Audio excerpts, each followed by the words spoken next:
அன்பார்ந்த விருச்சிக ராசி அன்பர்களே, கடந்த காலகட்டங்களில் அர்த்தாசிரம சனியில் அவதிப்பட்டு கொண்டிருந்தீர்கள்.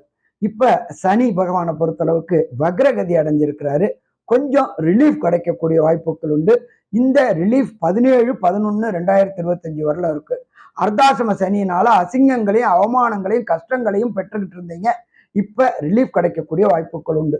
புதிய வீடு வாங்க முயற்சி செய்யறவங்க, அபார்ட்மெண்ட் வாங்கக்கூடிய முயற்சி செய்யறவங்களா இருந்தாலும் சரி, அதே போல நிலம் வாங்கி வீடு கட்டணும்னு முயற்சி செய்யறவங்களா இருந்தாலும் பூமிக்காரங்களுடைய நல்ல நிலைமையில இருக்கிறதுனால கண்டிப்பா கேட்ட இடத்துல பணம் கிடைக்கக்கூடிய வாய்ப்புகள் உண்டு. அதனால புதிய வண்டி வாகனம் வீடு வாங்கக்கூடிய பாக்கியம் உண்டா? பாக்கியம் உண்டு. அடுத்தது நம்ம ரெண்டாவது பார்ப்போம் அப்படின்னாக்க, நீண்ட நாட்களாக திருமணத்திற்கு பார்த்துக்கிட்டு இருந்த விருச்சிக ராசி என்பவர்களுக்கு 7ஆம் பாவாதிபதியான சுக்கிரன் 10ல இருக்கிறதுனால திருமண தடையும் தாமதமும் விலகி திருமணம் கைகூடக்கூடிய வாய்ப்புகள் உண்டு. சோ மொத்தத்துல பார்த்தோம் அப்படின்னாக்க, விருச்சிக ராசி என்பவர்களுக்கு இந்த புரட்டாசி மாதம் அதி அற்புதமான மாசம்னு சொல்லலாமா? அதி அற்புதமான மாசம் சொல்லலாம். நல்லது. நமஸ்காரம்.